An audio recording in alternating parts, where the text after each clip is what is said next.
I walked into what I thought was my boyfriend's family dinner, wearing my best dress and biggest smile. His mother took one look at me and asked the room, "Who invited the black woman?" What happened next changed everything I thought I knew about love, family, and standing up for yourself. Before we dive into this story that will have you questioning everything about relationships and family dynamics, make sure you're subscribed and hit that notification bell.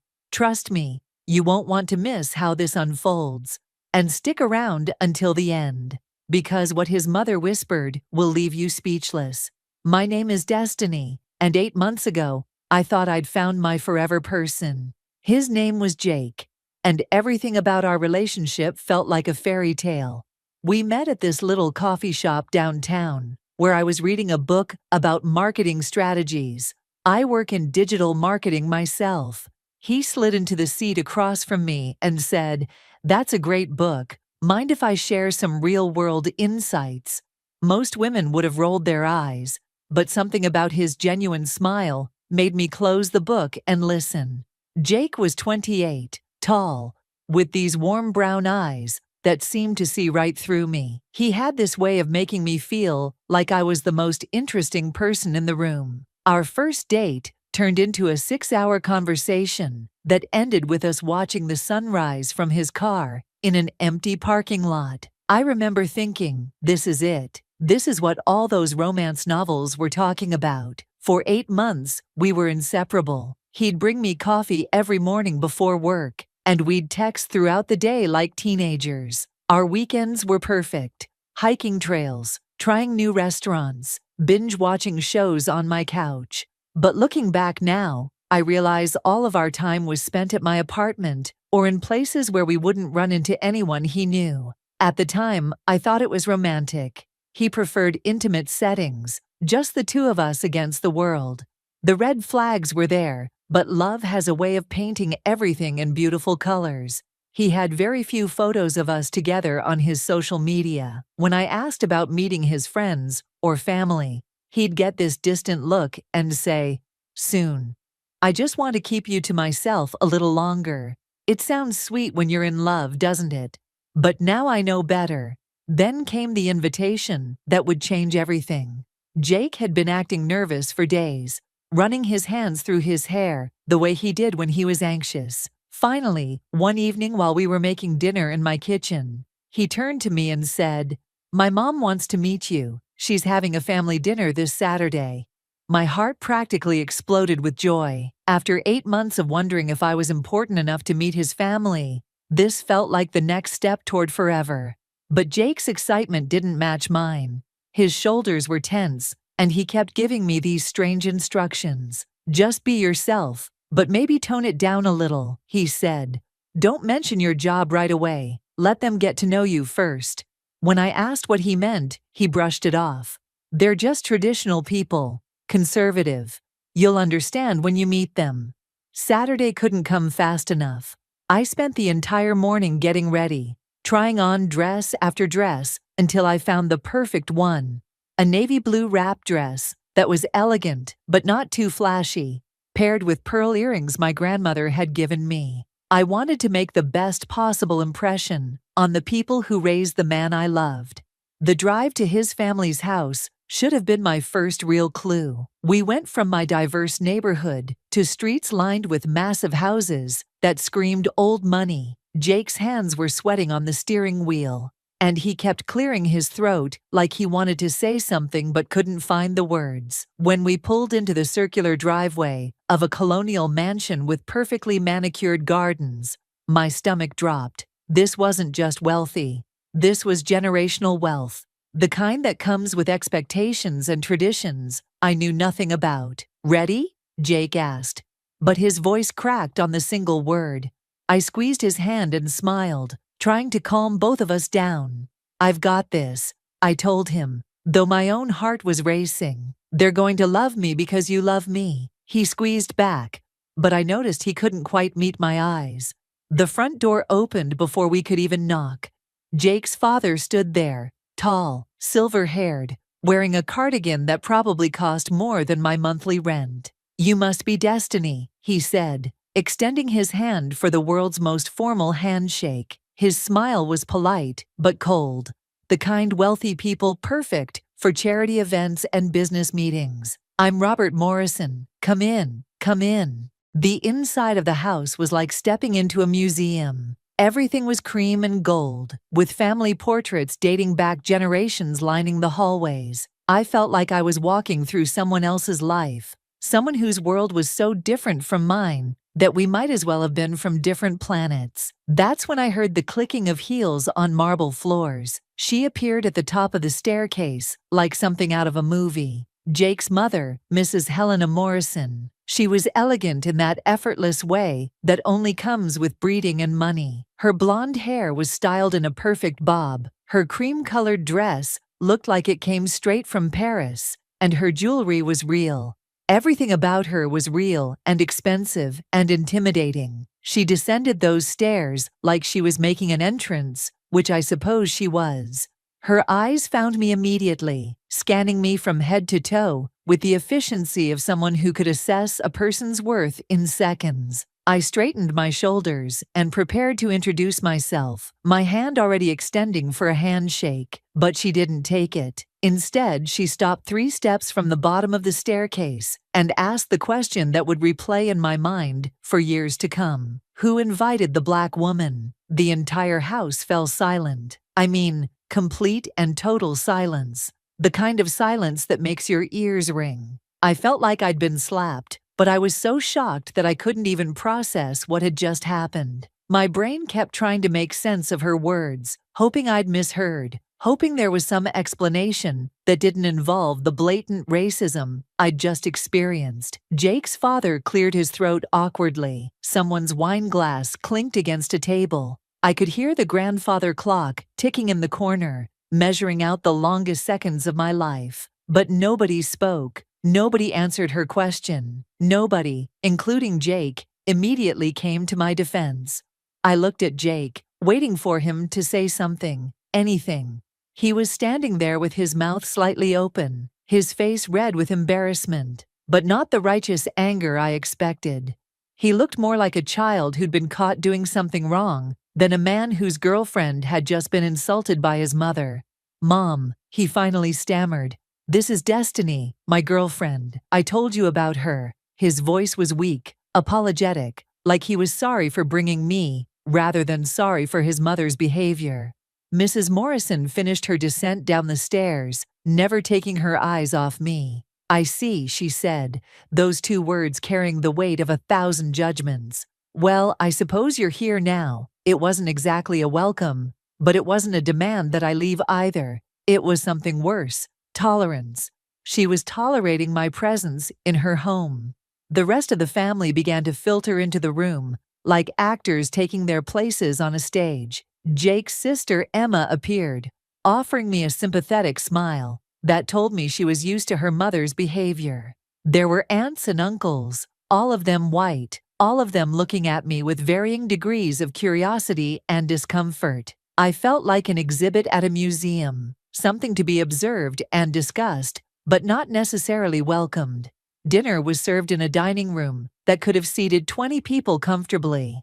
I was placed at the far end of the table, as far from Mrs. Morrison as possible, without actually being in another room. The message was clear. I could stay, but I would not be centered in their family dynamic. The conversation flowed around me like I wasn't there. They talked about people I didn't know, places I'd never been, experiences that required a certain level of privilege to understand. Every so often, Mrs. Morrison would direct a question my way, but they weren't really questions. They were tests. "So, Destiny, where are you from?" she asked, cutting her perfectly prepared salmon with surgical precision. "I grew up in Oakland," I replied, keeping my voice steady and pleasant. "No, dear, where are you really from?" The emphasis on really made her meaning clear. She wanted to know my ancestry, my bloodline, anything that would help her categorize me in whatever mental filing system she used to organize the world. "My family has been in California for 3 generations, I said, meeting her eyes directly. "Before that, we came from Louisiana during the Great Migration." She nodded, as if this confirmed something she already suspected. How interesting. And your parents? My mother is a school principal, and my father owns a small construction company. I was proud of my parents, of how hard they'd worked to build a good life for our family. But I could see in Mrs. Morrison's expression that my pride didn't translate to her world.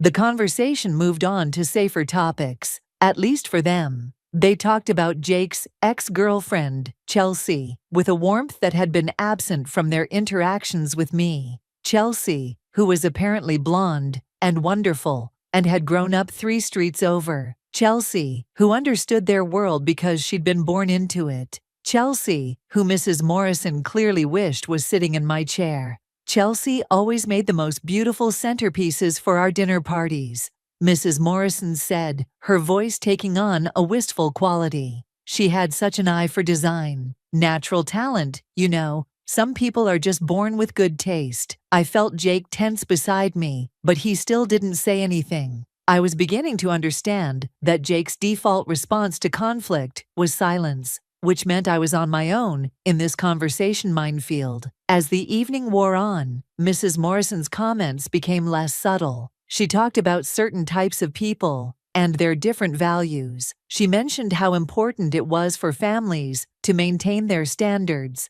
and how some people just fit in naturally, while others required adjustment. I sat there taking it all, my grandmother's pearl earrings feeling heavier with each passing minute. These earrings had been passed down through generations of strong women who had faced much worse than passive-aggressive dinner conversation. They reminded me that I came from people who didn't back down, who stood up for themselves even when it was difficult. When Mrs. Morrison suggested that I might not understand their family traditions because of my different background, I finally found my voice. Mrs. Morrison, I said, setting down my fork and looking directly at her. I understand more than you might think. I understand that you're trying to make me feel unwelcome in your home. I understand that you have preconceived notions about who I am based on the color of my skin. What I don't understand is why you think that's acceptable. The table fell silent again, but this time it was a different kind of silence. This time, I had commanded it. I work in marketing, I continued, my voice calm but firm. I have a degree from UC Berkeley. I volunteer at a literacy program for kids. I love your son, and I thought I was coming here to meet his family, not to audition for your approval. But if this is how you treat people who are different from you, then maybe I don't want your approval. Mrs. Morrison's eyes widened slightly. Whatever she had expected from me, it wasn't this articulate pushback. Jake's father was staring at his plate, like he wished he could disappear into it. Emma was trying to hide a small smile behind her napkin. Well, Mrs. Morrison said, after a long moment, I suppose you do have opinions. I have a voice, I corrected, and I'm not afraid to use it. When dinner ended, I offered to help clear the dishes. It wasn't because I felt obligated, it was strategic. I needed a moment alone with Mrs. Morrison to have the real conversation, the one we couldn't have in front of everyone else. In the kitchen, away from the watching eyes of the family, Mrs. Morrison's demeanor shifted slightly. She moved with efficient grace, rinsing dishes and loading the dishwasher with the kind of precision that spoke to years of hosting dinner parties. You're not what I expected, she said without looking at me. What did you expect? I asked, genuinely curious about what assumptions she'd made. She paused, her hand stilling on a wine glass. I expected someone who would be intimidated, someone who would make excuses and leave early. She turned to face me then, and for the first time that evening, I saw something real in her expression. I expected someone I could dismiss. Well, I'm sorry to disappoint you. You're not disappointing me, she said quietly. You're surprising me, and I don't like surprises. We worked in silence for a few minutes, the only sound the gentle clinking of dishes and the distant laughter from the dining room. Then Mrs. Morrison moved closer to me, close enough that she could lower her voice to barely above a whisper. Ask your son about Chelsea, she said, the words so quiet I almost didn't hear them. What about Chelsea? I asked, matching her whispered tone. Mrs. Morrison glanced toward the doorway, making sure we were still alone. They were engaged. For 2 years. The wedding was supposed to be last month. My world tilted sideways. The dish I was holding slipped from my fingers, but Mrs. Morrison caught it before it could hit the floor. Engaged? I whispered back, my voice barely audible. She nodded, her expression mixing pain with something that looked almost like sympathy. She was like a daughter to me. Chelsea grew up in this house, at these dinner parties. Her parents are our closest friends. We all expected. She trailed off, shaking her head. When did it end? I managed to ask. 3 weeks before he met you. The words hit me like physical blows. He called off the engagement out of nowhere, said he wasn't ready, that he needed time to figure out what he really wanted. Chelsea was devastated. We all were. I leaned against the counter, trying to process this information. 8 months of what I thought was a perfect relationship, and I was essentially a rebound from a 2-year engagement that had ended just weeks before we met. Why are you telling me this? I asked. Mrs. Morrison was quiet for a long moment, continuing to wash dishes with mechanical precision. Because you deserve to know the truth. Because despite what you might think of me after tonight, I don't believe in building relationships on lies. She looked at me then, really looked at me. And because you're clearly a strong woman who won't settle for being someone's consolation prize. Has he done this before? I asked, though part of me already knew the answer. There was another girl, about a year before Chelsea. Her name was Carmen. She was Latina. Mrs. Morrison's voice carried a tone I couldn't quite identify. Same pattern. He brought her around for a few months, never really integrated her into his life, then moved on to something more suitable. The word suitable hung in the air between us like a loaded weapon. I understood now that this wasn't just about race, though that was certainly part of it. This was about Jake's pattern of using women of color as temporary distractions, while he figured out what he really wanted. You're telling me your son has a type, I said. I'm telling you my son is a coward, she replied, surprising me with her bluntness. He likes the idea of being progressive, of dating outside his social circle, but when it comes time to actually stand up for someone, to integrate them into his real life, he backs down. We finished the dishes in contemplative silence. When the last plate was dried and put away, Mrs. Morrison turned to me one final time.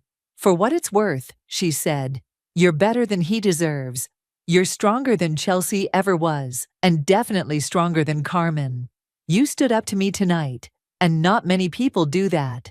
Even though I'm not what you wanted for him.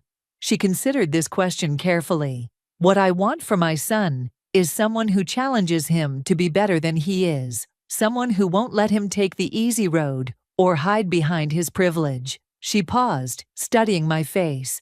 You could be that person if he was brave enough to let you, but based on his track record, I don't think he is. When we returned to the dining room, the family was still sitting around the table, engaged in comfortable conversation that stopped the moment we appeared. Jake looked up at me with hopeful eyes, probably thinking the worst was over now that his mother and I had spent time alone. I walked directly to where he was sitting and asked the question that would end everything. Jake, tell me about Chelsea. The color drained from his face so quickly I thought he might faint. His mouth opened and closed, like a fish gasping for air, but no words came out. Around the table, his family members suddenly found their wine glasses very interesting. I don't know what you mean, he finally stammered, but his voice was weak and unconvincing.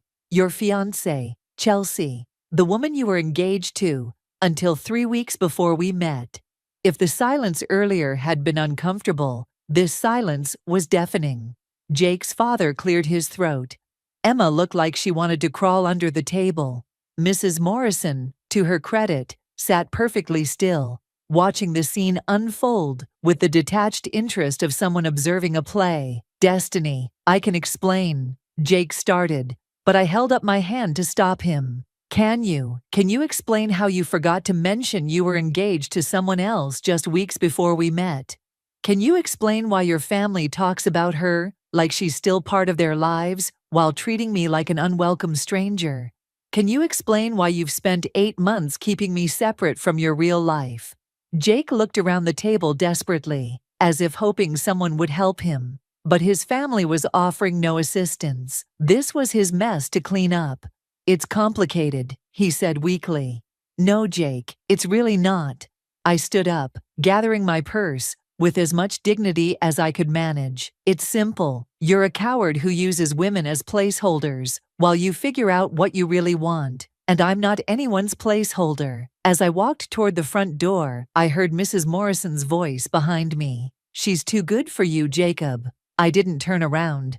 But I smiled. Sometimes support comes from the most unexpected places. Jake followed me outside, his voice rising with panic. Destiny, please, let me explain. It's not what you think. I love you. You have to believe that I love you. I stopped at my car. I'd driven separately, thank God, and turned to face him one last time. Maybe you do love me, Jake, but you love yourself more. You love your comfort more. You love the idea of not having to choose between your family's approval and your girlfriend's dignity. That's not fair, he protested. Fair? I laughed, but there was no humor in it. What's not fair is spending 8 months with someone who sees you as temporary. What's not fair is walking into a room full of people who think they're better than you because of the color of your skin. What's not fair is loving someone who won't stand up for you when it matters.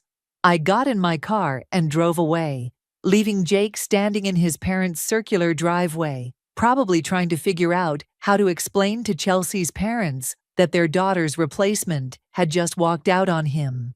The drive home gave me time to think, to process everything that had happened. I wasn't just angry about the racism, though that was certainly part of it.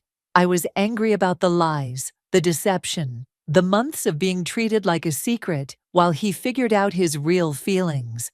I was angry that I'd been so caught up in the fairy tale that I'd ignored all the signs pointing to this inevitable ending. But mostly, I was grateful. Grateful that I'd found out before I'd wasted any more time on someone who saw me as disposable. Grateful that I'd found my voice when it mattered. And strangely, grateful to Mrs. Morrison for giving me the truth, even if her motivations were complicated. Jake tried calling and texting for weeks after that night. His messages started apologetic and got increasingly desperate as I continued to ignore them. He showed up at my apartment once, but I didn't answer the door. He sent flowers to my office, but I donated them to the elderly care facility next door. 3 months later, I heard through mutual friends that he was dating someone new. Another woman of color, another temporary relationship, while he figured out what he really wanted.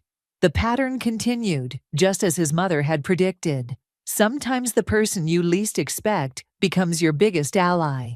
Mrs. Morrison taught me that truth transcends color, and self-respect transcends love. She could have let me continue living a lie, but instead, she gave me the information I needed to make an informed decision about my life. That night changed everything for me. It taught me to pay attention to red flags, to trust my instincts, and to never settle for being someone's secret or placeholder. It taught me that love without respect isn't really love at all, and that anyone who truly loves you will be proud to claim you in front of the whole world. If this story resonated with you, please share it with someone who needs to hear it. Hit that like button if you believe everyone deserves honesty in relationships, and tell me in the comments, have you ever been in a situation where someone surprised you with their support? Your stories matter. Until next time, remember your worth, and never let anyone make you feel like you don't belong. You deserve someone who sees you as their first choice, not their backup plan. You deserve someone who will stand up for you, especially when it's difficult. And you deserve the truth, even when it hurts. Because sometimes the truth is the greatest gift someone can give you, even if it comes from the most unexpected source.